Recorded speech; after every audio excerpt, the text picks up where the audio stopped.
Hello, Generals, and welcome back into our show today. I'm Gunnar Bryson. And I'm Owen Bryant. Coming up on the 5-Star News on this Tuesday, we'll look back at 2 HHS fundraisers that were before Thanksgiving break. Yep, and the basketball season got rolling. We'll let you know how our boys and girls did over at the Ridgeland Thanksgiving Tournament. Sure will, but before we do all of that, good to be back. Did you have a good holiday, Gunnar? I did, and same to you, Owen. But now, let's get everyone over to Isaac Delfrick, What's Up Heritage. Take it away, Isaac. Welcome back to What's Up Heritage. Now, let's get on to some Tuesday announcements.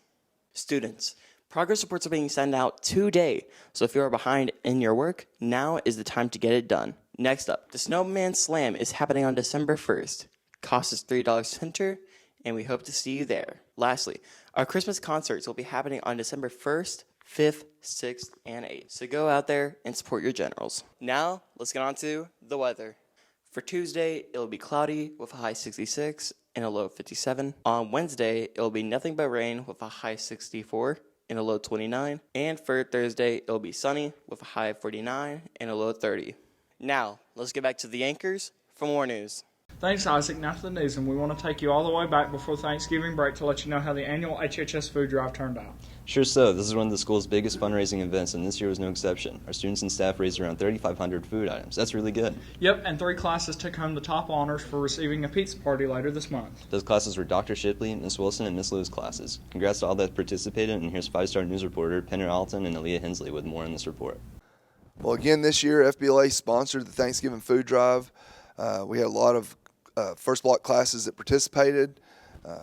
It went really well. We increased the number of food items that we brought in over last year. We brought in approximately 3,500 food items for local families.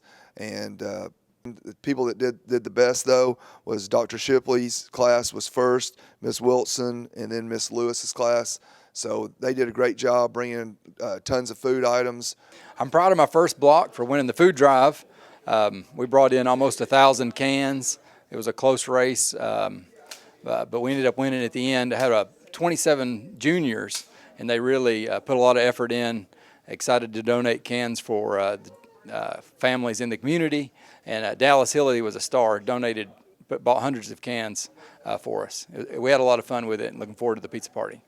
So also Beta Club participated and brought in. We appreciate all the Beta members helping and bringing in a lot of food items also.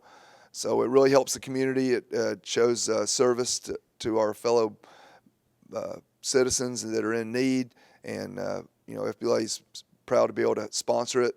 So later on in December, there's going to be a pizza party for the winning class, which was Dr. Shipley's class. Dallas. Tell us why you did this.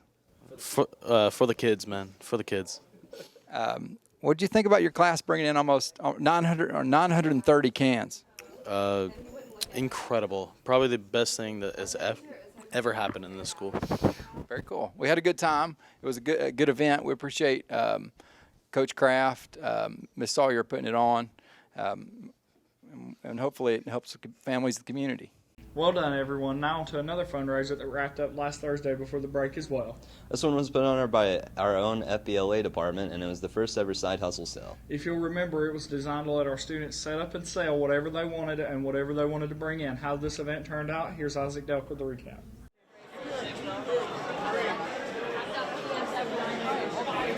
The side hustle sale sponsored by FBLA went really well the week before Thanksgiving break.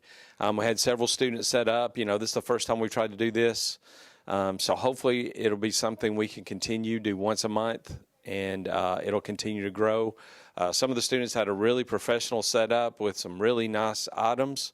If you have something you like to sell, or you have a service that you provide, please think about participating. For me, I was selling video editing production, which was honestly really fun for me to do and that kind of stuff. I got a couple teachers interested as well as like a few students, and they are really interested in some of the stuff I'd done. I think I made about 2 sales so far on my editing thing. I thought it went pretty well. I was only there for the first half, but people-wise, I think it was pretty well, but nobody really bought anything because nobody really knew about it.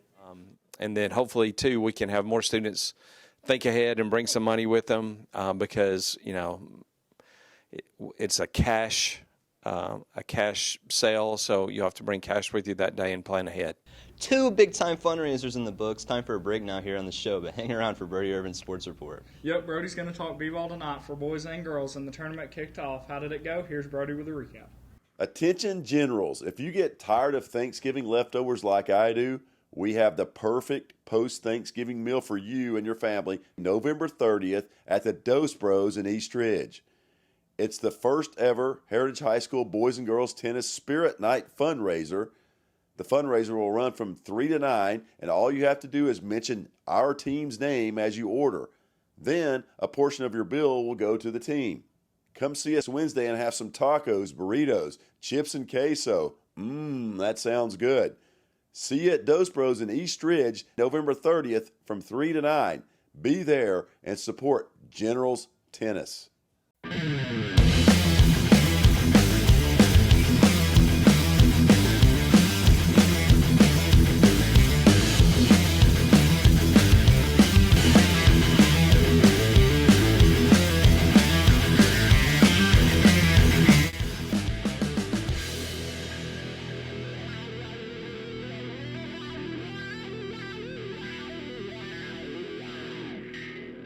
Five Star Sports with Brody Irvin starts now.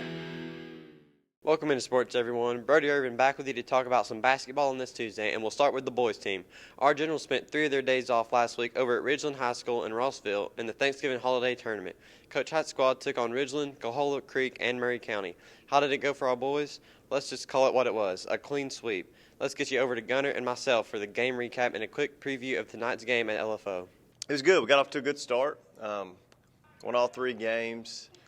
Did some things really well, and of course we got a ton to work on over the next couple of weeks.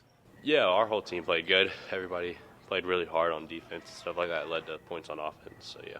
As a whole, I just thought everybody got a ton of minutes, and I thought everybody produced in some shape, form, or fashion. Obviously, Caleb done a good job for us scoring the basketball, but we had so many guys contribute on the offensive end, defensive end, rebounding, just different things.